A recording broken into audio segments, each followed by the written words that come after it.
Eles estão por 2 meses.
Mas é porque eu acho que você não tem cara de Sônia, porque minha mãe se chama Sônia, e eu não acho que é o nome de minha mãe, entendeu? Essa pessoa. Eu acho que eu posso ser.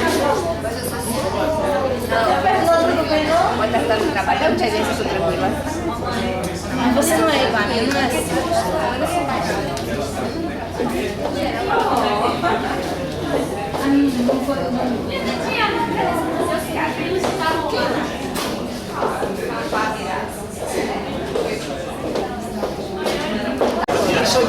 Peraí, Gel.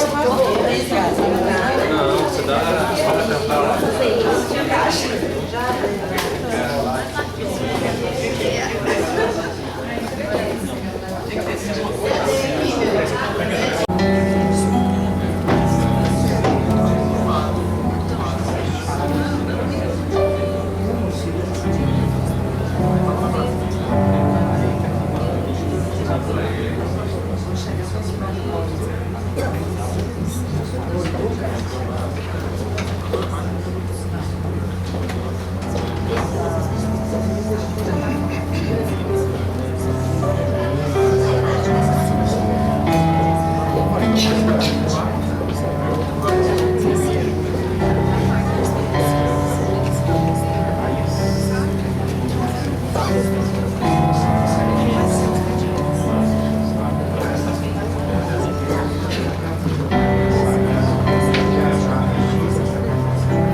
prazer de recebê-los para o segundo ano do evento Tributo a Kardec, para quem tem olhos de ver e ouvidos de ouvir.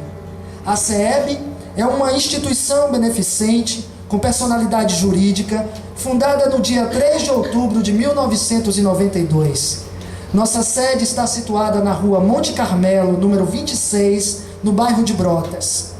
Desde a época anterior à sua fundação, vem sendo representada pelo Grupo de Estudos Espírita Herculano Pires, grupo que deu origem à instituição, desenvolvendo um trabalho dinâmico voltado para a educação do homem integral e a divulgação da doutrina espírita. Procurando estudar a doutrina espírita a fim de alicerçar e divulgar os seus postulados com um objetivo maior, a educação do homem. Os trabalhos da CEB tiveram início em 1991, com a mais alta aspiração de 30 jovens que juntos descobriram a necessidade de se fazer algo pela população carente, ratificando o postulado espírita: fora da caridade não há salvação. Sempre com a preocupação de formação do homem integral e em divulgar a doutrina espírita na sua essência, objetivando conhecer e divulgar confrades espíritas que trabalham na ratificação que a doutrina espírita é uma doutrina de amor, justiça e caridade. Os trabalhos realizados pela CEB são dedicados ao desenvolvimento biopsicoespiritual do ser humano, haja vista a doutrina estar em todos os ramos do conhecimento humano. Desta forma, iniciamos o nosso trabalho, diagnosticando o problema dos jovens da época, realizando o primeiro seminário de jovens espíritas da Bahia, sob o tema A Problemática do Jovem na Instituição Espírita. E como resultado deste trabalho, a Carta do Jovem Espírita. Hoje, vemos a necessidade de direcionarmos o jovem espírita e não espírita a uma orientação educacional, buscando esclarecê-los da finalidade primaz da doutrina espírita: evoluir. E fazemos isso através da nossa juventude espírita. Vale salientar que preparamos estes jovens desde cedo na evangelização, trabalho inicial de lapidação das crianças que irão participar em um futuro próximo da juventude. Além dessas duas atividades, realizamos outras reuniões que estão especificadas em folheto específico na mão de vocês. Durante o período de 20 anos, tempo que estamos trabalhando na CEB, desenvolvemos mais de 20 seminários voltados para a educação espírita, atendendo em torno 5.000 pessoas que necessitavam de atendimento espiritual, material, aconselhamento, acolhimento e consolo. Em 2010, realizamos o evento intitulado Tributo a Kardec, 153 anos de uma nova consciência para a humanidade. Evento de grande repercussão espírita. E hoje, dando continuidade aos nossos objetivos, estamos recebendo todos vocês com muito prazer para mais um evento de natureza reflexiva, tratando de assuntos importantes para a nossa vida. Sejam bem-vindos. Jesus nos proteja. Muita paz.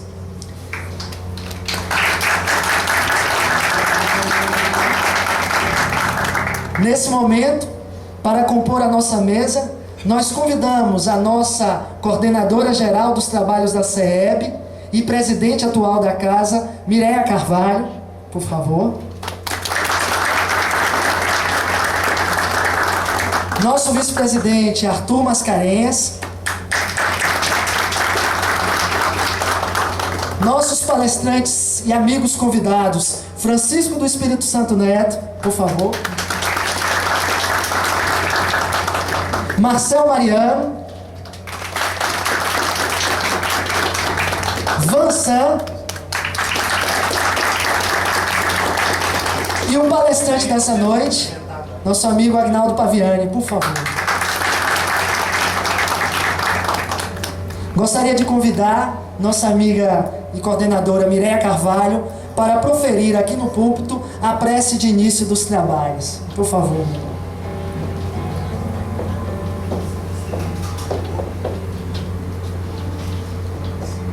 Boa noite a todos.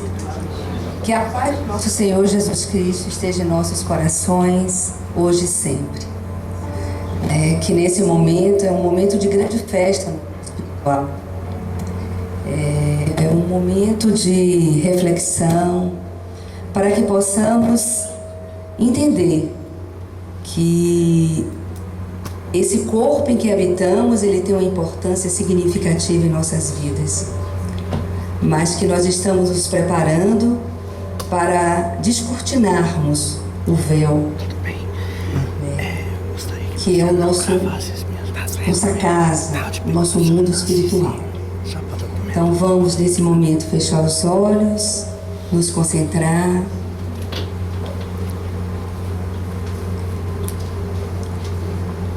Mestre amado Jesus, trabalhadores do mundo espiritual, agradecemos a todos vocês por estarmos realizando esse evento.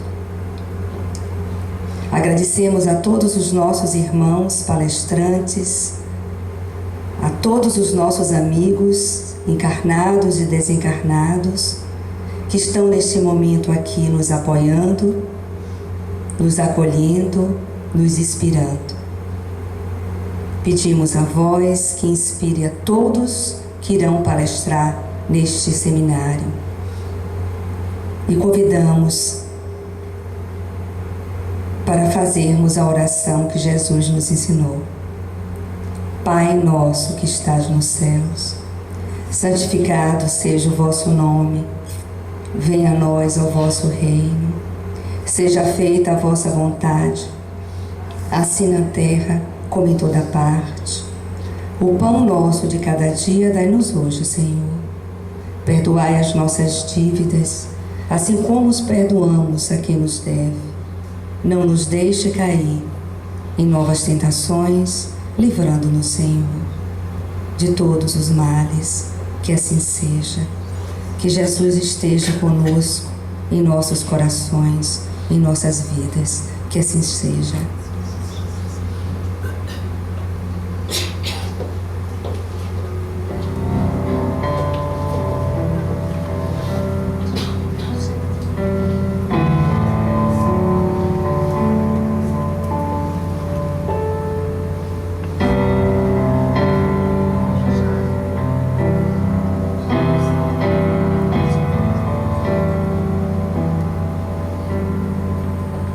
Aguinaldo Paviani, orador espírita, médium, com 22 livros editados, dentre os quais Falando Francamente e Médiuns, Como Estamos, Para Onde Vamos. Aguinaldo é presidente do Centro Espírita Caminho de Damasco, na cidade de... na cidade de... Me perdi aqui. Botuporanga, exatamente, na cidade de Botuporanga. Dirigente também da associação, dirigente do Centro de Convivência Infanto-Juvenil Benedita Pimentel, e estará aqui com a gente nessa noite de hoje como palestrante. Temos também Francisco do Espírito Santo Neto, médium espírita de Catanduva, São Paulo. Nós conhecemos o seu instrutor espiritual Hamed, através da qual tem muitos livros publicados. É formado em administração de empresas, com formação em programação neurolinguística também. Trabalha ativamente na divulgação do espiritismo, não apenas através da escrita, como também com a realização de palestras em todo o Brasil e no exterior. Os seus livros mais conhecidos são o best-seller Renovando Atitudes, e também As Dores da Alma, Os Prazeres da Alma, Conviver e Melhorar, pelos espíritos Batuíra e Lourdes Catarina, e também Um Modo de Entender, também por Hamed. Nós temos também amanhã aqui Djalma Mota Argolo, nascido aqui na cidade do Salvador, bacharel em Ciências Estatísticas, atualmente terapeuta junguiano. Ele também é fundador e presidente da AMAR, Sociedade de Estudos Espíritas, e conselheiro e fundador do Lar Harmonia. Nós temos Marcel Mariano, espírita desde 1981, baiano, bacharel em Direito, professor licenciado em História, assessor jurídico da primeira vara da Infância e da Juventude de Salvador, médium palestrante, operário do Núcleo Espírita Francisco de Assis, o NEFAS, e vice-presidente da Federação Espírita da Bahia. Teremos também Vicente de Paulo Fernandes de Costa, conhecido como Vansan, natural de Mogi das Cruzes, na São Paulo, cidade na qual atua como músico profissional desde 1978. Lançamento de 22 CDs e um DVD. Vansan é espírita e utiliza dos ensinamentos da doutrina extraído das obras básicas de Allan Kardec, de André Luiz e Emmanuel e de sua vivência na doutrina, com o intuito de ilustrar suas músicas em conteúdo e melodia que levam a plateia a uma reflexão sobre a importância da vida e das pessoas. Vansan realiza anualmente mais de 300 palestras literomusicais e doutrinárias, utilizando a música pelo Brasil e exterior em casas espíritas, congressos e encontros. Nós teremos essas pessoas aqui junto com a gente hoje e amanhã. E para começar o nosso evento, nós convidamos para fazer o show de abertura dessa noite nosso amigo Vansan. Uma salva de palmas para ele.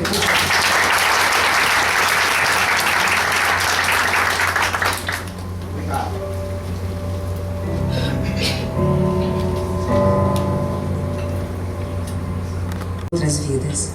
A gente prega o amor, a amizade, a fidelidade pelos princípios doutrinários e ensinamentos de Jesus. Trabalhar na TEB é você se desnudar, é se autoconhecer e buscar, através do seu próprio esforço, o caminho do autoconhecimento. São as nossas atitudes que vão valer sobre as nossas escolhas e a construção do nosso caráter. Nós temos um grupo de pessoas muito empenhado no autoconhecimento. E Vansan falou uma coisa que tocou muito o meu coração. Na CEB não se faz nada onde o amor não esteja primeiro. Esse trabalho é um trabalho intensamente de amor. Então eu pedi para falar, para dizer a todos vocês que vocês não sabem o quanto nós amamos por vocês estarem aqui. Vocês não sabem o quanto nós desejamos a cada minuto que vocês estivessem aqui. Não para divulgar livros, mas para dizer que vocês são importantes no movimento espírita desse país. E que vocês trabalham para isso, a cada minuto. E que cada um de vocês sabe a dor e a delícia de estar no lugar em que vocês estão. Eu gostaria que vocês soubessem que representar a CEB para mim é muita responsabilidade. Às vezes eu não me sinto capaz disso, mas sempre querem me botar para representar. Eu só quero dizer que eu busco isso na minha vida. Simplicidade, trabalho e reconstrução diária de pensamentos, de emoções, de sentimentos, principalmente de comportamentos. Então, o que eu posso desejar a todos que vieram aqui, que confiam no nosso trabalho, é que vocês busquem dentro de vocês a essência divina, porque todos nós temos essa capacidade de amar. Que assim seja.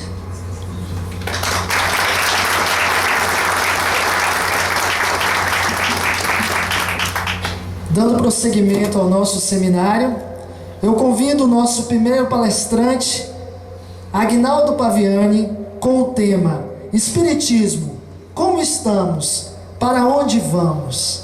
Então, com vocês, Agnaldo Paviani.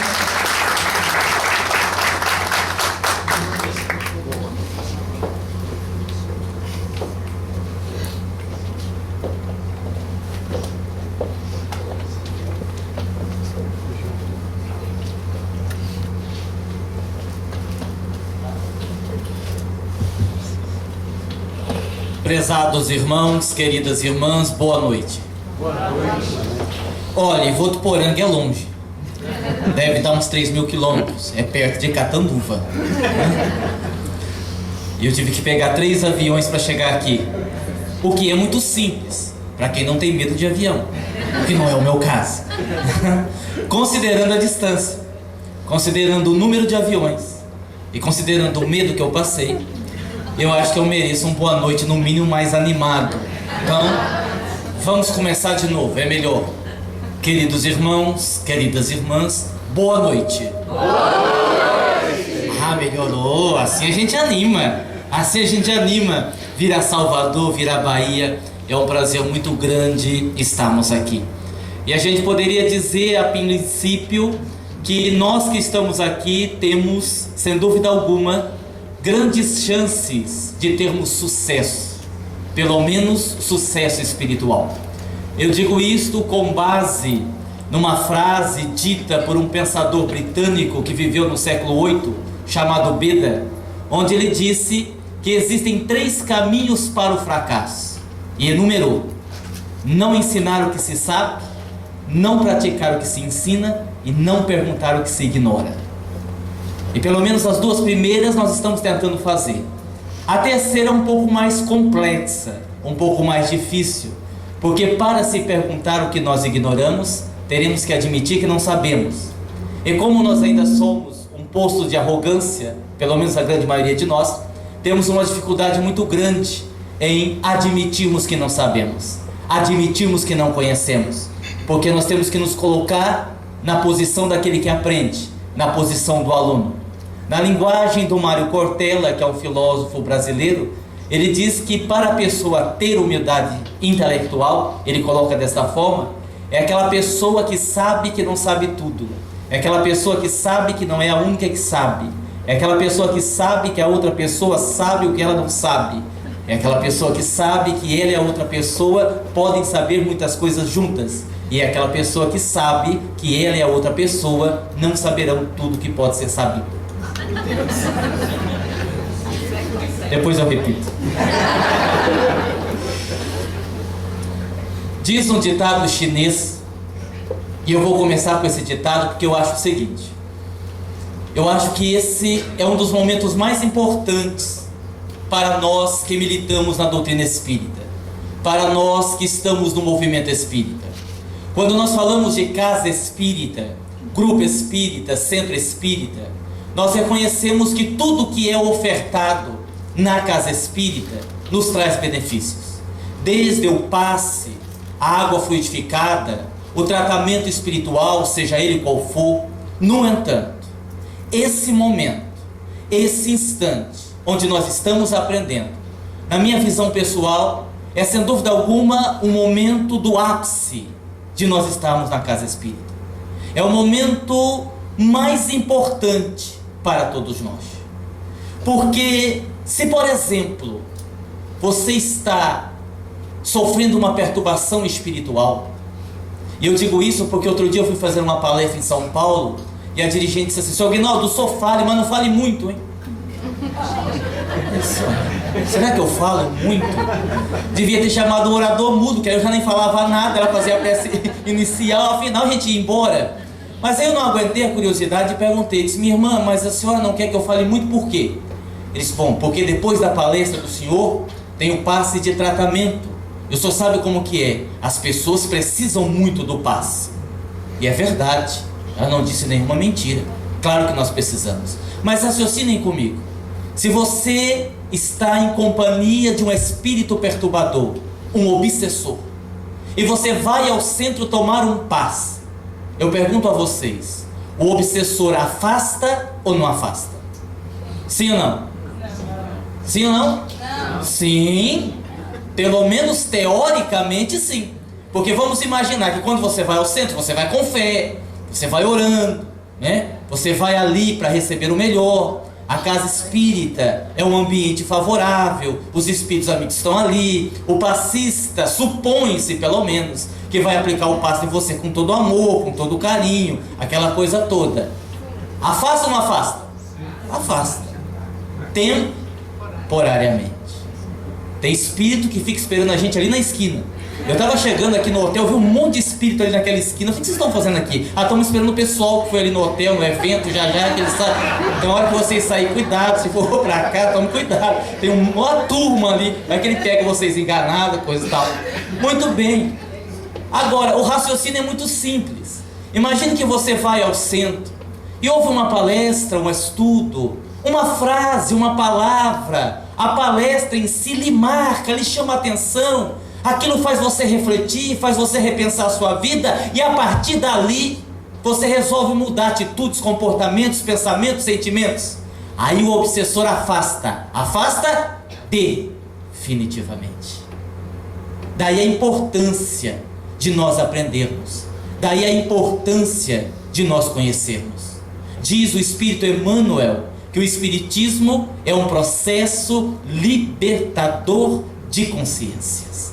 E sem dúvida alguma, o Espiritismo é este processo libertador de consciências. Daí a importância de estarmos reunidos aqui numa noite como esta. Diz o ditado chinês que quando dois homens estão caminhando por um caminho no sentido oposto, e cada um está carregando um pão, e ao se encontrarem, eles resolverem trocarem de pães, cada um continuará o seu caminho com um pão.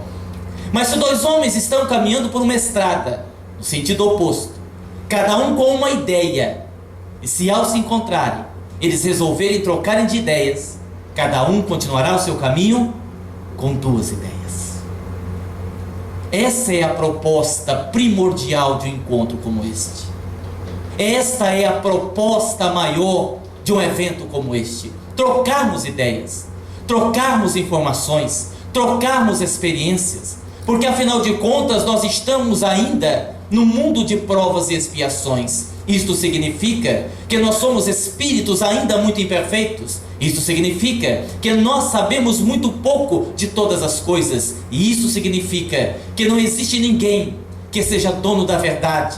Não existe ninguém que saiba tanto assim que não tenha que aprender com o outro. O nosso mestre, por excelência, é Jesus de Nazaré. De resto, somos todos aprendizes. Outro dia um benfeitor espiritual conversando conosco disse assim: olhe, de vez em quando, pelo fato de você ser espírita, você não se sente assim um pouco superior à grande parte das pessoas, alguns militantes de outras religiões?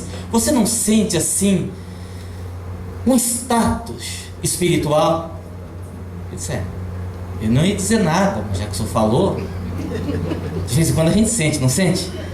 É aquela assim, né? E o Espírito perguntou: você sabe por quê? Sabe, eu acho que sei. Porque nós estamos no Espiritismo, uma doutrina extraordinária que esclarece, que consola, que orienta. E todas estas informações fazem com que a gente se sinta assim, né? Isso não é por causa disso, não. Preste atenção. Isso serve lá para São Paulo, não sei se encaixa na Bahia, talvez não. A grande maioria dos espíritos, ou pelo menos boa parte deles, criados na mesma época que vocês, já evoluíram. Vocês são espíritos retardatários. Sabe aquela criança que repete 3 anos na 4ª série? E quando chegam as crianças da 3ª série, ele se sente o maioral, dá cascudo em todo mundo, ele é o dono da classe. Porque ele é mais inteligente? Porque ele sabe mais? Não. Porque ele é repetente. Ele disse: esta é a condição da maioria de você. É difícil ouvir isso, né? Mas realmente é a realidade da grande maioria de nós. Isso faz com que a gente cometa muitos equívocos. E às vezes os nossos equívocos acontecem assim no dia a dia, nas coisas mais simples. Querem ver um exemplo? Tem um ditado popular que diz assim: é errando que se aprende. Vocês acham que esse ditado é falso ou verdadeiro? Falso ou verdadeiro? Verdadeiro? Verdadeiro? É falso. Ó, se fosse errando que a gente iria aprender, o melhor método pedagógico de evolução espiritual era errar bastante. Vai enganar, meu filho, vai mentir, vai ser desonesto. Não vem aqui no encontro não, vai fazer coisa errada. Afinal, é errando que se aprende. Não, não é errando que se aprende. É corrigindo os erros que nós aprendemos. O fato de nós errarmos não significa obrigatoriamente que nós aprendemos com o erro. Concordam comigo? Sim, então está errado. Tem outro ditado que diz assim: ninguém dá aquilo que não tem. Você acha que o ditado é falso ou verdadeiro? Parece verdadeiro, não parece? Se alguém me pede um copo de água, eu não tenho água, eu posso dar o que eu não tenho? Não. Verdadeiro ou falso? Falso. Tá vendo como é que a gente sabe pouco? Vou explicar por quê. Aí vou fazer uma outra pergunta. Sejam honestos, não vale mentir. Vocês acham que Aguinaldo Paviani, que vos fala neste momento, é um espírito de luz, sim ou não?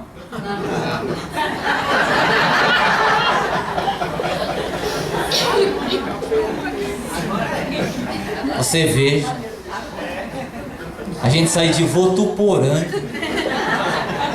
confessei aqui meu medo de avião, vim até a Bahia para ser chamado de espírito trevoso. Tudo bem, tudo bem. Haverão outros convites.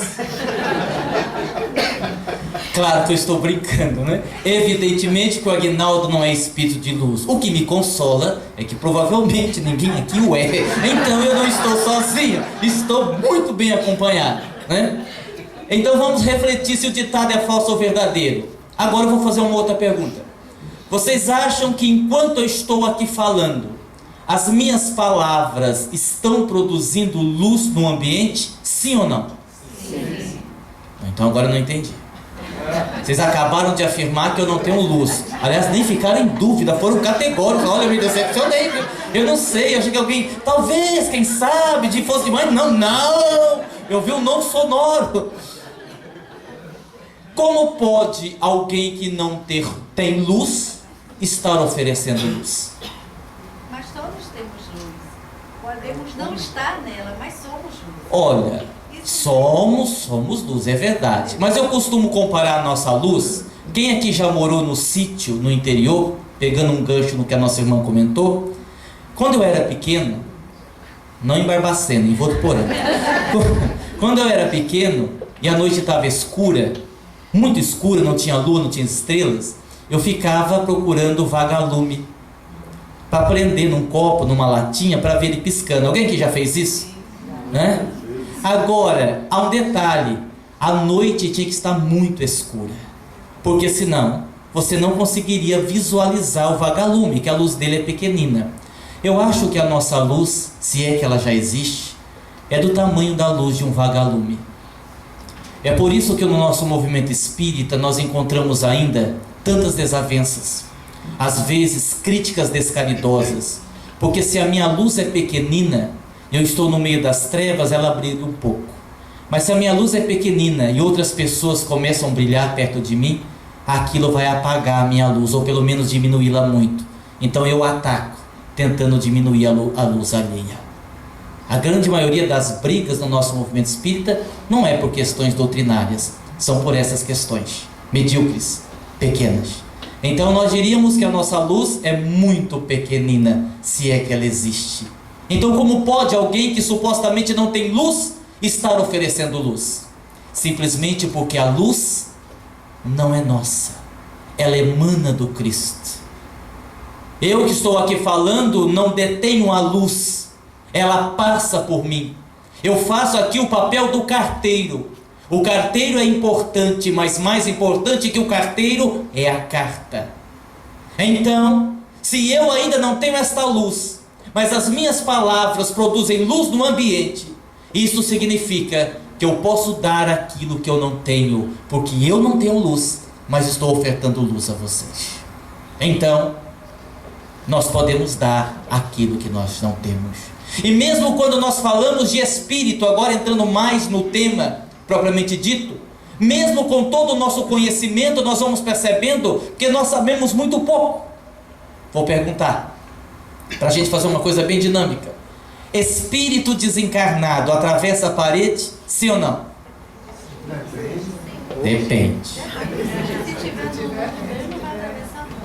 Se tiver o que na frente dele? Não, se tiver lá no mundo dele, aposto que ele não vai ser, não vai. Exatamente. Mas tô acharado, hein?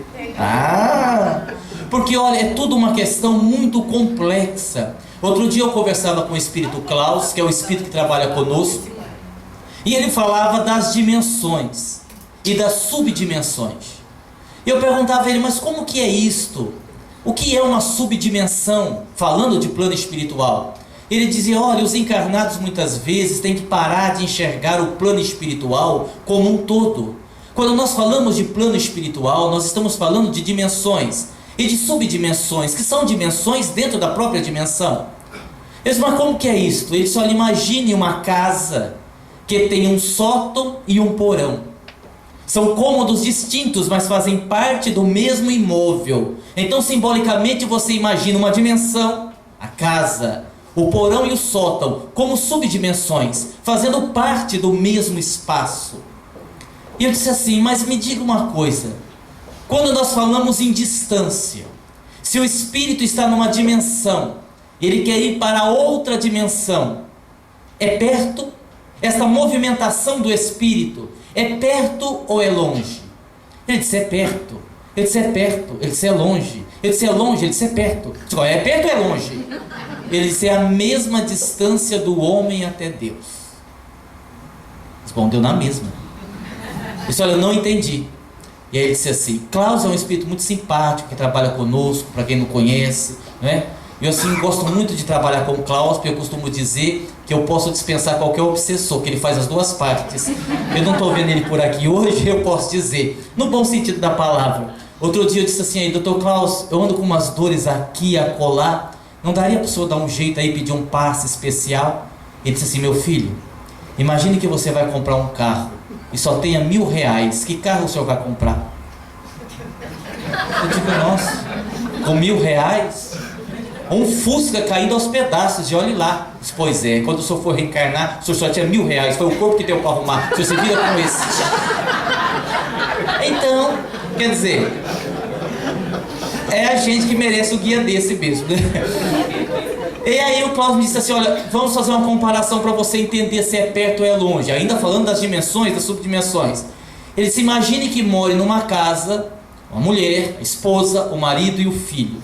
A esposa, uma mulher boa, caridosa, temente a Deus. O marido, um materialista. O filho, um jovem inconsequente. Eu pergunto a você, eles estão perto ou eles estão longe? O que vocês acham? Perto ou longe? Perto e longe. Fisicamente eles estão perto. Vibratoriamente, evolutivamente eles estão distantes. Estão longe. Isso é a mesma coisa. Aí eu me lembrei de um livro muito conhecido no nosso movimento espírita, do irmão Jacó, chamado Livro Voltei, psicografia de Chico Xavier, extraordinária obra, que eu não sei se vocês se lembram, quem leu o livro, que quando Jacó desencarna, ele vai no próprio velório. Estão ali velando o corpo dele, e o irmão Jacó se aproxima do caixão, e se aproximam também dois espíritos inferiores, e um comenta mais ou menos assim com o outro, olha lá rapaz, você viu quem morreu? Não, quem? Foi o irmão Jacó. Rapaz, eu estava tudo para ver a cara dele agora. E ele estava do lado, os três desencarnados, mas como aqueles dois espíritos vibravam numa faixa vibratória muito inferior, não percebiam a presença do espírito. E aí eu disse assim, olha, eu entendi, só não entendi uma parte. Eu disse, qual parte? A parte que o senhor disse, que a distância é a mesma distância do homem até Deus. Afinal, é perto? Ele disse, não, é longe. Ele disse, é longe? Ele disse, não, é perto. Eu disse, é perto ou é longe? E ele disse assim, onde está o reino de Deus? Onde é que está o reino de Deus? Dentro de nós.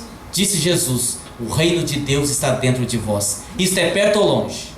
Perto, pertíssimo.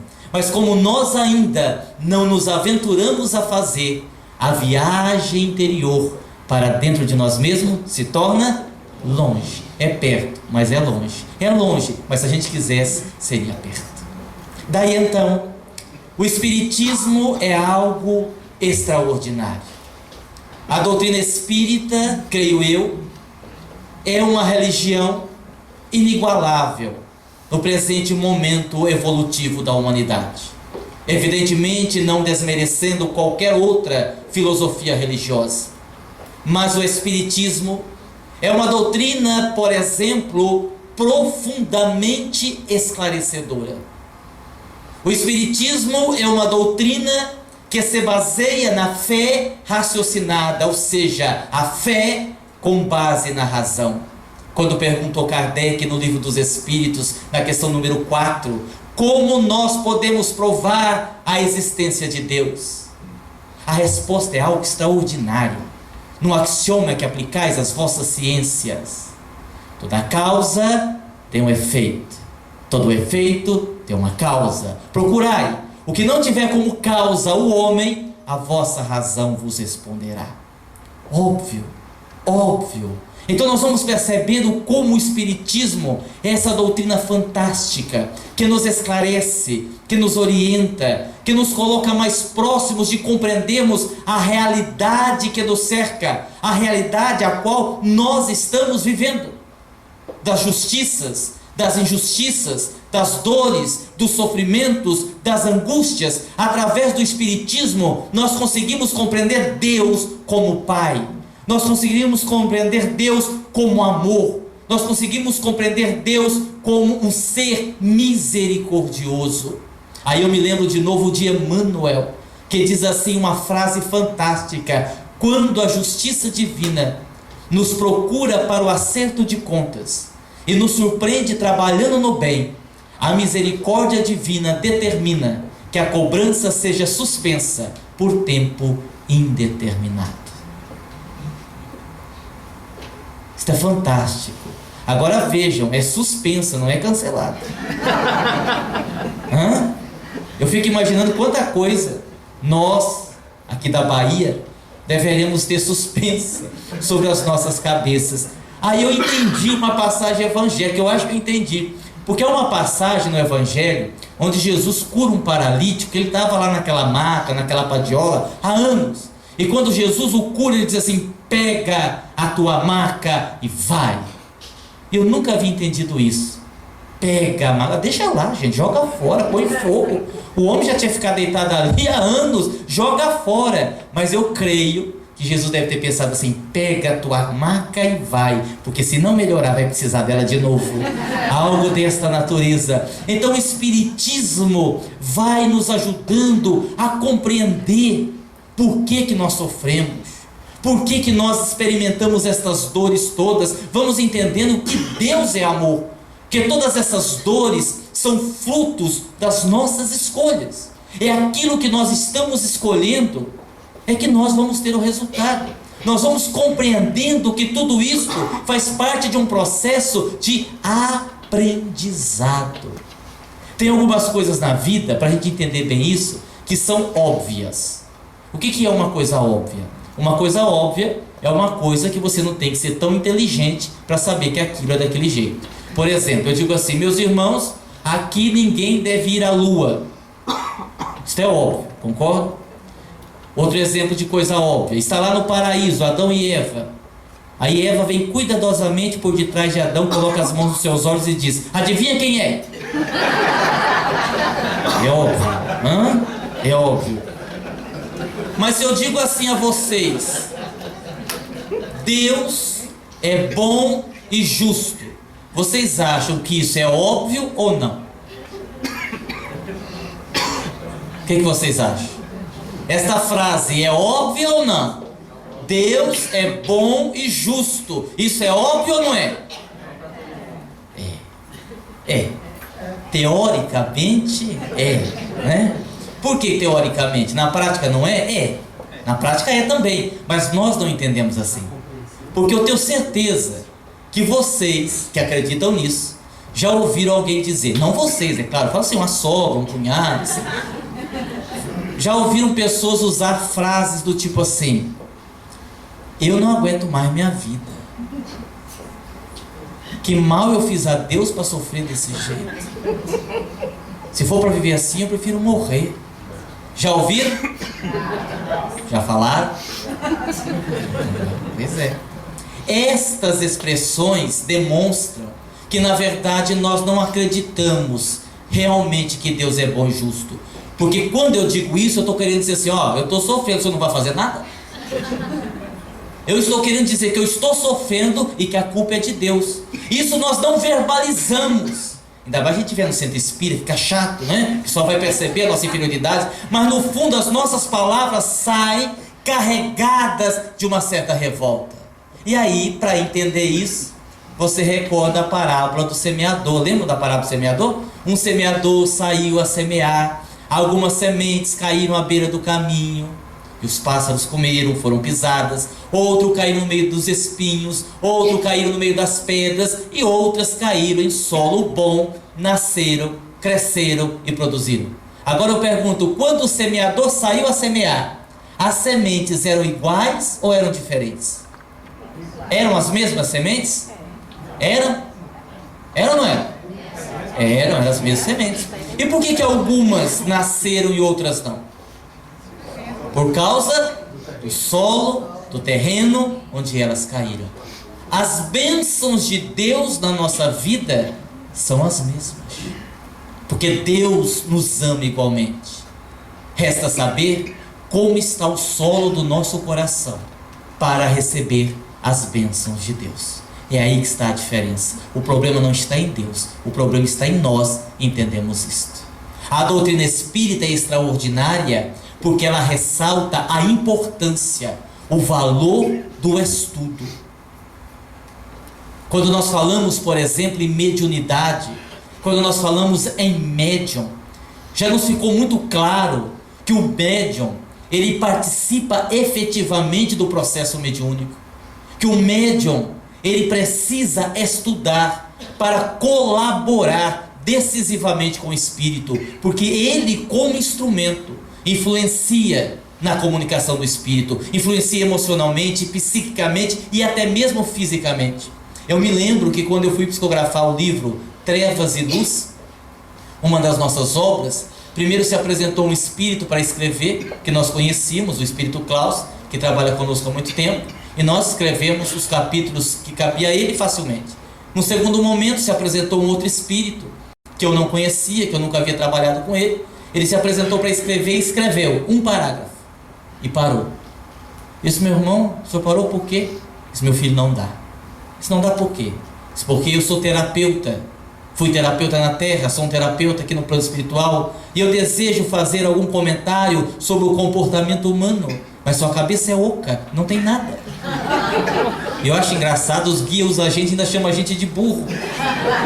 Eu disse: meu irmão, mas contra isso eu não posso fazer nada. Isso não pode. Só pode sim. Eu vou me afastar por 4 meses. O senhor vai estudar psicologia. Não precisa fazer uma faculdade, não, mas vai estudar pelo menos o básico, para que quando eu volte, o senhor tenha alguma coisa no cérebro, para que eu possa usar e escrever o que eu quero. O que é isso? Parceria.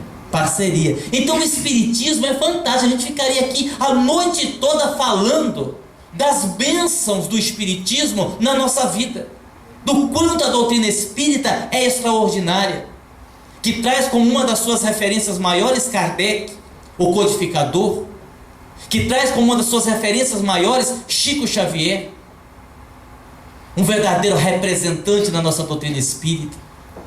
Eu me lembro de uma vez, para recordar um dos muitíssimos exemplos, porque há alguns exemplos da vida de Chico Xavier que a gente percebe a grandeza do espírito, que a gente percebe a sabedoria. E uma delas, eu acho interessantíssima, narrada por alguns biógrafos dele, que Chico estava psicografando e chegou um homem, meio bêbado, meio embriagado, e pediu-lhe um dinheiro. Chico enfiou a mão no bolso, deu o dinheiro para o homem. Alguém que estava perto disse: seu Chico, você viu que o homem estava meio bêbado? Vi, meu filho. E você sabe que ele vai pegar o dinheiro e vai beber mais. Eu sei, meu filho. Se o senhor viu que o homem estava meio bêbado, e o senhor sabe que o homem vai beber mais, por que o senhor deu dinheiro? Ele disse assim: porque um homem meio bêbado é muito mais perigoso que um bêbado inteiro. Um bêbado inteiro chega em casa e vai dormir, e um homem meio bêbado pode fazer muita coisa errada. Olha que visão. Só mesmo Chico Xavier, né? Só Chico Xavier para ter uma visão dessa. Então, falar de espiritismo é falar dessa nossa doutrina. Agora o tema vai além.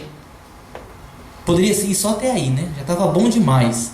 Mas a pergunta é: como estamos? Como estamos enquanto movimento espírita? Como estamos enquanto trabalhadores da seara espírita? E nós poderemos dizer que nós estamos, isso vai depender muito do ângulo com que você observa as coisas. Como estamos? Se você considerar que a doutrina espírita é uma religião tão jovem, se você considerar que a grande maioria de nós que estamos à frente do movimento espírita somos espíritos fracassados de outrora, somos espíritos que deturpamos as ideias do Cristo ao longo dos séculos. Se você considerar que grande parte de nós espíritas somos espíritos que já fomos degradados de outro planeta e corremos o risco de ir de novo daqui a pouco, que na Bahia vai ser um limpo falar. Bom, não sei, deixa pra lá. Brincadeira, tô brincando. Se você considerar tudo isso, nós estamos caminhando. Estamos fazendo a nossa parte, estamos nos esforçando, estamos trabalhando, estamos lutando. No entanto, se você observar pelo ângulo dos erros que ainda nós cometemos, nós teremos que dizer que ainda nos falta muito para nós atingirmos aquilo que nós poderíamos considerar como sendo o básico, o mínimo para nós que conhecemos tanto. Porque é verdade, somos espíritas, somos cristãos, no entanto, ainda não aprendemos a sentir. O saber é uma coisa, o sentir é outra coisa. Muitas vezes nós sabemos, muitas vezes nós conhecemos, mas nós não sentimos. Nós não sentimos aquilo que nós falamos. E este comportamento vai fazendo com que a gente, infelizmente, experimente muitas dores, experimente muitos desafios que deveriam ser desnecessários, se nós quiséssemos, se nós fizéssemos a nossa parte. O problema é que a gente às vezes vai descobrindo isso daí muito tarde, porque o tempo vai passando e nós não vamos nos dando conta que o tempo está passando. Nós temos um livro lançado pelo Espírito Klaus que se chama Não Há Mais Tempo. Até esse livro tem 2 episódios interessantes. Um deles, eu estava no Rio de Janeiro e uma senhora me contou: olha, Aguinaldo, nós estávamos começando o trabalho no centro, nós estudamos esse livro de quinta-feira, e quando a gente foi começar o trabalho, veio a notícia que um trabalhador estava muito ruim no hospital, um trabalhador da nossa casa. Então nós resolvemos cancelar o trabalho e ir até o hospital fazer uma visita, aplicar um passe.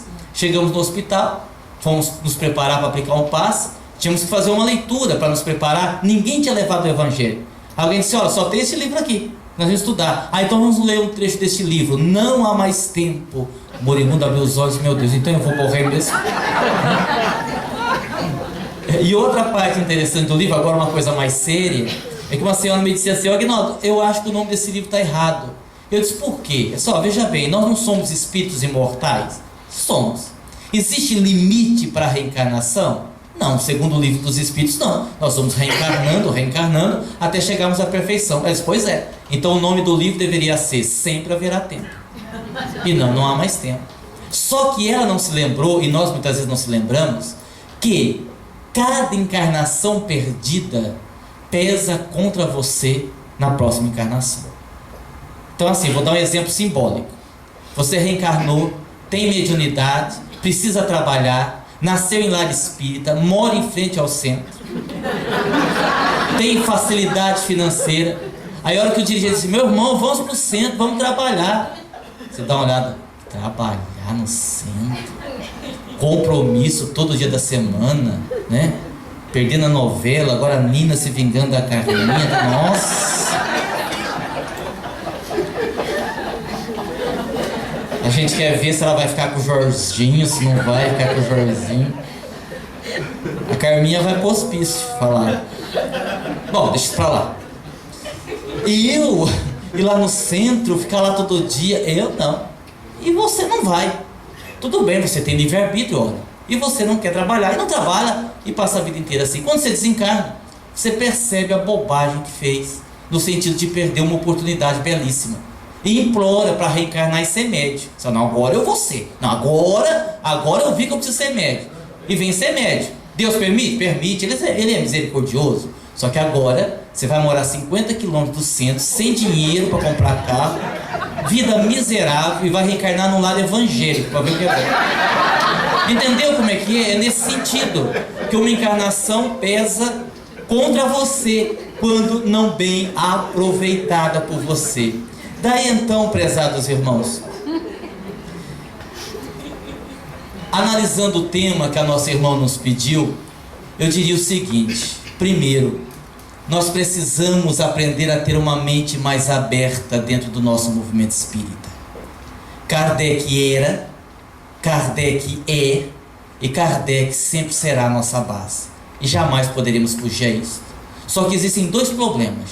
Primeiro, Kardec não disse tudo. É preciso ampliar o que Kardec trouxe. Segundo, nós fazemos muita confusão, porque nem tudo que a gente diz que Kardec disse que a gente diz que ele disse. Porque é uma questão de interpretação. Ter uma mente aberta não é fugir de Kardec, mas é você ter a perspicácia de aprofundar. Outro dia, eu não ia tocar nesse assunto, mas eu vou tocar. O tema me pede e eu vou tocar, né? A gente está fazendo uma coisa mais alegre, que é a abertura hoje, nossos irmãos falaram amanhã, de Catanduva, que é perto de Votuporanga. Vocês não acharam também que Votuporanga é no fim do mundo, né? Votuporanga, a pessoa me pergunta, onde que fica isso? Não é isso, é cidade. Não é isso, é perto de Catanduva, né? Então isso é perto daquilo, pronto, né? Vamos frisar bem. Então eu acho o seguinte, precisamos trazer uma mensagem alegre, consoladora. Eu acho que a abertura de um evento é para isso, para animar as pessoas a estarem vindo. Mas a gente também tem que tocar na ferida, no bom sentido da palavra. No livro Conversa Franca, que o Espírito Klaus lançou recentemente, ele nos chama a atenção para a necessidade de nós relermos. Um exemplo, ele só pegou um exemplo. O Pentateuco eu não vou nem dizer, porque o Pentateuco é para a vida toda, não tem que discutir. Mas ele nos chama a atenção, entre outras obras, para nós voltarmos a ler André Luiz, para nós relermos André Luiz, para que nós possamos compreender muita coisa que está sendo dita hoje, que nós achamos que é fruto de médiuns perturbados, que é fruto de espíritos mistificadores. Muita coisa é, não tem dúvida, não é? Mas analisemos com calma. Eu estava outro dia fazendo um seminário e o tema era este, por isso que eu falei dessa forma. E nós falávamos das inteligências do mal que têm lutado contra o Cristo ao longo do tempo. E estes espíritos, estes seres, se auto-intitulam, né, um pseudônimo, um nome simbólico, dragões. Quando eu disse isso, uma senhora se levantou e disse assim: olha, Sr. Aguinaldo, eu quero dizer duas coisas para o senhor. Primeiro, que eu achei errado a gente ficar falando de treva, porque quem fala de treva atrai a treva. Quase que eu falei, então a senhora não olha no espelho, viu? Sim, porque não, é engraçado, porque a gente fala de treva como se fosse uma coisa distante de nós, como que aquilo não fizesse parte da gente, não é? É igual uma doutrinadora nossa, outro dia estava na sessão doutrinando, achei tão engraçado, comunicou um obsessor, estava perseguindo a colega, e ela querendo ajudar a colega. Você vai sair da casa dela, meu irmão? Não saio. Não, você vai sair da casa dela. Não saio. Meu irmão, você vai sair. Eu saio da dela e vou pra sua. Não, pode ficar na dela. Ah, quando é que a gente... Não é? Não, mas peraí, vamos fazer a coisa direito, né? E aí a mulher disse assim: em segundo lugar, Sr. Aguinaldo, eu queria dizer ao senhor que este apelido que o senhor deu aos espíritos, nossos irmãozinhos obsessores, é muito feio. Se nós formos, daí entra a questão da gente reler André Luiz. Se a gente for lá no livro Libertação, tem um capítulo chamado Cidade Estranha, tá? Psicografia 1949, se não me falha a memória. 1949. O instrutor Gúbio vai lá na Cidade Estranha falar com Gregório, o chefe da cidade, e tem um diálogo onde Gúbio está com André Luiz, diz assim: Gregório, nós viemos resgatá-lo em nome de sua mãe, Matilde. E ele diz assim: eu e minha mãe estamos divorciados, porque ela segue o cordeiro e eu sigo os dragões. Está lá no livro, 1949. Isso é o que eu estou dizendo. Quando você pega Nosso Lar, por exemplo, outro dia a pessoa disse assim para mim: eu gostei muito desse livro novo do Klaus, o Conversa Franca, só não concordei muito lá quando ele fala dos elementais, não é? Porque fora aquelas questões abordadas por Kardec no Livro dos Espíritos, não há referência sobre os elementais. Como não há referência? Se você for lá no Nosso Lar, lembra quando André Luiz voltou para casa? Coitado, melhor que tivesse voltado, né? Que tanta decepção, ninguém lembrava mais dele, a mulher casada com o outro, que tristeza, né? Porque a vida continua dos dois lados, do lado de cá e do lado de lá também. E o atual marido da mulher de André Luiz, o atual marido da mulher, olha que coisa esquisita de dizer, né? Mas estava muito doente. Aí vocês devem se lembrar que Narcisa se apresentou para ajudá-lo e disse assim: André, para ajudar o nosso irmão, nós precisaremos de recursos da natureza. E André Luiz diz assim: nós fomos para o meio da mata E Narcisa conversava com seres que eu não sabia dizer quem eram. Só sabia que se tratavam de seres que representavam o reino vegetal. Estão falando do quê? Dos elementais. Então nós precisamos começar a reler para termos opiniões, digamos assim, menos preconceituosas sobre obras que estão surgindo e que vêm para ampliar. Muita pouca coisa que é dita hoje é de fato novo. Está se ampliando, está sendo dito de uma outra forma, está sendo dito de uma maneira mais profunda, mas está aí. Quanto tempo eu ainda tenho? Para não cansar muito vocês. 10 minutos? 10, 15 minutos? Ah, então dá tempo. Eu falar duas coisas que eu quero falar, que é mais importante, rapidinho, né? Senão a gente fica aqui a noite inteira. O bom aqui da Bahia é água de coco, né? Uma delícia. Quando eu vim aqui, serviram para mim água de coco bastante. Fica assim como sugestão, se alguém quiser mandar. Vamos. Não, é verdade, mandaram para mim água de coco. Eu fiz um seminário aqui, eu não lembro onde que foi aqui. Eu nunca fiz um seminário tomando água de coco. Eu achei aquilo assim espetacular. Olha, duas coisas importantes. O tema poderia ir... Nós ficamos aqui muitas horas, mas obviamente nós temos horário. Duas coisas importantes que eu acho que deve ser dita para a gente não ir embora sem dizer isso. Primeiro, o tempo está passando. E às vezes a gente percebe isso tarde demais. Pelo menos para esta encarnação. Eu no dia a dia eu sou muito brincalhão. Acho que vocês já perceberam. Claro que nós estamos aqui fazendo brincadeiras sérias. Brincadeira no bom sentido da palavra. Outro dia eu estava fazendo uma palestra e eu queria falar da tentação. Queria dar um exemplo forte sobre tentação. E aí eu me lembrei da Bíblia, porque a Bíblia tem um exemplo fantástico sobre tentação. Porque eu nunca entendi por que Eva comeu a maçã. Já vi que mulher dava problema para homem desde aquela época. Se ela não tivesse comido a maçã, nada daquilo tinha acontecido. Ninguém tinha sido expulso do paraíso. E eu queria saber por que Eva tinha comido a maçã. Descobri. Diz que a serpente chegou para Eva e disse assim: Eva, come. Você vai ter todo o conhecimento do mundo. Não come. Come, Eva, você vai ser imortal. Não come. Come, Eva, você vai emagrecer. Me dê aqui. A tentação. Isso é tentação, entendeu? E eu fiz essa brincadeira e eu estou brincando agora. Agora vem a explicação, antes de eu continuar com a história. Pense comigo. Raciocinem comigo. Eu tenho certeza que pelo menos 80% de nós que estamos aqui deixamos algum tipo de problema na nossa casa. Ou com o filho, com o marido, com a esposa. Isso porque a vida é muito difícil. É uma luta constante, são dores, sofrimentos. Se nós não aprendemos a levar a vida com bom humor, nós vamos nos tornar pessoas rabugentas, vamos ficar sozinhas e vamos morrer mais cedo. Se é bom aprender, por que não aprender com alegria?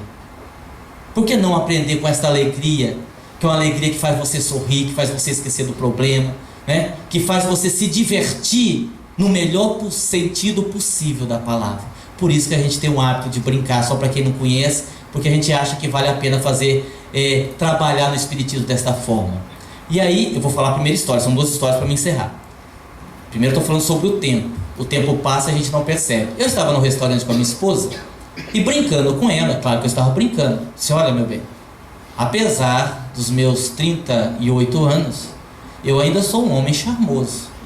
Se você me deixar, eu acho que eu tenho condições aí de conquistar qualquer mulher. Ela me olhou e disse: médium, dirigente, orador, se eu largar você vai pro asilo direto, quem é que vai te querer? Aí ela me ofendeu. Agora você feriu o meu orgulho. Eu considero essa colocação como um desafio. E eu vou provar a você que você está errado. Mas o que você vai fazer?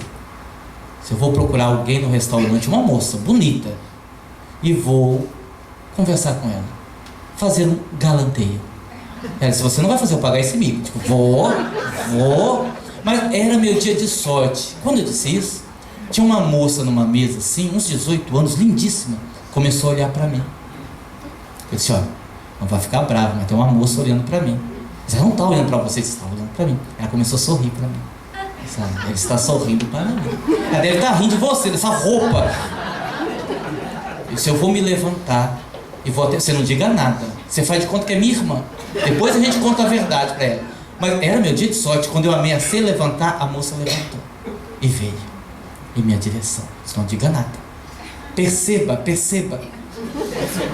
A moça chegou, olhou para mim, eu olhei para ela. Ela olhou no fundo dos meus olhos, eu olhei no fundo dos olhos dela. Ela sorriu para mim, eu sorri para ela. Quando eu ia falar, ela falou: oi, tio Guinaldo!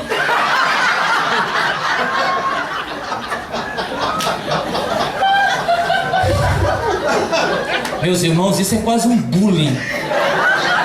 Eles, como assim, minha filha? Oi, tio Guinaldo? Eu fui sua aluna lá na creche, o senhor não lembra? Eu nem vou dizer o que a minha mulher comentou depois. É melhor nem tocar nesse assunto. Ou seja, vocês dão risada? O tempo está passando e você não está se dando conta disso. Daqui a pouco você vai perceber da pior maneira possível, né? Segunda observação, agora eu vou encerrar de verdade. Eu acho que eu vou dizer agora, pesados irmãos, a coisa mais importante que eu poderia dizer nesta palestra. Eu acho que eu deixei o mais importante para o final. E para dizer o que é mais importante, vou contar outra história, que eu gosto de contar história.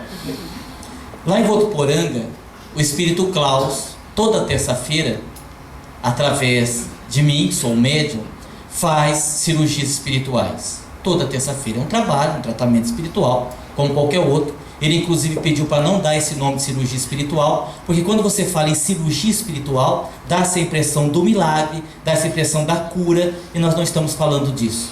Quando você fala em tratamento espiritual, desde cirurgia ou qualquer outra coisa, você tem que lembrar do karma, você tem que lembrar da fé, você tem que lembrar do mérito, você tem que lembrar de uma conjuntura que influencia na cura ou não cura do indivíduo. Mas para simplificar, e recentemente uma jovem senhora de Campinas, que fica a mais ou menos 400 quilômetros de Votuporanga, me ligou pedindo que o Klaus, espírito, fosse até Campinas fazer uma cirurgia no seu irmão, que estava acamado, que estava muito doente. Eu disse a ela que não seria possível, por duas razões. Primeiro, pelos meus compromissos profissionais, eu não poderia me ausentar de Votuporanga. E segundo, porque Klaus Espírito, ele tem um hábito de só realizar as cirurgias espirituais no Centro Espírita Caminho de Damasco, em nenhum outro lugar. Eu viajo o Brasil todo fazendo palestra e nunca fui autorizado a estar fazendo esse tipo de trabalho. Então eu expliquei a ela que não seria possível. Mas a situação dela era muito grave, ela estava chorando muito, e ela pediu que eu conversasse com o Espírito para que ele abrisse uma exceção, porque o caso era grave. Eu disse: está bem, se só está pedindo, eu peço a ele, não tem problema. Pedi, e o Espírito disse: está bem, diga a ela que nós vamos. Como eu não tinha como ir na ocasião, no outro dia, às 3 horas da madrugada, ela veio me buscar em Votuporanga, porque eu teria que estar de volta até 6 horas da tarde. Fomos direto, sem parar em lugar nenhum. Quando chegamos lá, eu vou aqui abrir um parênteses, é bom que diga isso, porque tem muita gente que ainda acha que o dinheiro é o mais importante da vida. Tem muita gente que acha que o dinheiro pode comprar a felicidade. E quando nós chegamos na casa do homem, uma casa que tomava pelo menos meio quarteirão, 3 piscinas. Para vocês terem uma ideia, isso não é historinha, é fato verídico. Eu usei o banheiro da casa e saí sem lavar as mãos, porque a torneira era uma obra de arte tão extravagante que eu não consegui descobrir onde que era o botão que fazia sair água. Eu fiquei com medo de apertar o botão errado, jogar água para vocês, não vou mexer. Vou lavar a mão lá fora. A casa com 4 pisos. O quarto do homem no último piso. Depois ele me confessou: Aguinaldo, faz mais de 1 ano que eu não caminho dentro da minha própria casa. O banheiro é a 10 metros da minha cama e eu preciso que alguém me leve, porque eu não consigo sozinho. E muitos de nós ainda acreditamos, temos a certeza que o dinheiro pode trazer felicidade. Isso não é verdade. Nós conquistamos a felicidade através do amor, através das coisas simples e das estratégias. Eu gosto muito de uma palavra: estratégia. Estratégia. Quando a coisa estiver difícil na sua vida, use estratégia. Zaqueu queria ver Jesus, mas tinha um impedimento, tinha uma multidão. O que ele fez? Usou de uma estratégia, subiu na árvore e conseguiu visualizar o Cristo. A mulher hemorroíça queria tocar Jesus, mas tinha um impedimento, uma multidão. O que ela fez? Embrenhou-se no meio desta multidão, usou uma estratégia e tocou Jesus. É estratégia. Outro dia um amigo comentava assim, olha, estava pescando com outro amigo, ele disse assim, eu não poderia estar aqui pescando. Por quê? Eu prometi à minha esposa que esse final de semana ajudaria ela a lavar a casa. E você conseguiu vir? Consegui. Mas que estratégia você usou? Presta atenção. Coloquei o despertador para despertar exatamente às 3h30 da manhã. Quando você está no melhor do sono, né? Estamos lá dormindo. De repente, 3h30. Minha mulher acordou ensonada. Eu fui no ouvido dela e disse, meu bem, eu estou com vontade de fazer duas coisas. Fazer amor e pescar. O que é que você acha? Eles pegam o agasalho que deve estar frio lá. Estratégia. Voltando à história. Então nós fomos. O Klaus veio, fez a cirurgia, fez o atendimento. Voltamos para Votuporanga. Quando eu cheguei em Votuporanga, eu perguntei ao Espírito, isso aí, meu irmão, deu certo o tratamento? Ele disse, deu tudo certo, fizemos procedimentos, que bom. E o homem vai sarar? Você vai morrer. Eu disse, como assim vai morrer? Só, as pessoas morrem, você não sabia? Eu disse, não, eu sei que as pessoas morrem, mas me parece que não era o caso. O senhor foi lá justamente para evitar que isso acontecesse. Eu disse, pois é, ocorre que a idade estava muito avançada. O homem demorou para procurar ajuda médica por preconceito. Ele não quis procurar ajuda médica. Esta enfermidade estava no seu programa reencarnatório e, considerando todos esses fatores, nós fizemos um tratamento, mas não vai salvar-lhe a vida física, ele vai desencarnar. Quando o Espírito disse isso, e eu já vou encerrar minha palestra agora, ele disse assim, ô doutor Cláudio, me diga um negócio, o senhor sabia que o homem ia morrer antes da gente ir? Ele disse, sim, sabia, eu fui na frente para analisar o caso. Eu digo, ora, se o senhor sabia que o homem ia morrer, por que o senhor me fez levantar 3 horas da madrugada e ir daqui em Campinas? E aí ele me deu uma resposta simples, objetiva e inesquecível. Ele disse assim, porque nós não podemos ser indiferentes à dor alheia. Eu mudaria um pouco a frase e diria, nós não podemos ser indiferentes ao nosso irmão. Porque muitas vezes nós somos capazes de passar a mão no dorso suado de um cavalo, mas temos nojo do suor humano. Somos capazes de parar na rua para socorrer um animal abandonado, mas passamos por um mendigo como se ele não estivesse ali. Aí eu me recordo, para finalizar, de um espírito amigo que certa vez disse assim, grande parte dos cristãos de hoje são fanáticos religiosos. E a princípio eu não entendi, porque quando você fala de fanatismo, você imagina alguém amarrando bomba na cintura, detonando, matando a ele e matando um monte de gente. E aí o Espírito diz assim, fanático religioso é acreditar que Deus é Pai e não acreditar que o próximo é irmão. Vamos trabalhar, vamos aplicar passe, vamos estudar, vamos ler, mas vamos lembrar que o nosso próximo ainda é a nossa ponte até Deus. E que este Deus nos abençoe. Muita paz e muito obrigado.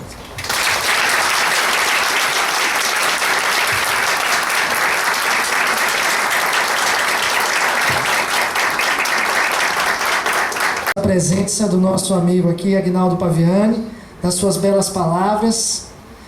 Informamos que ele só vai estar em Salvador conosco na noite de hoje.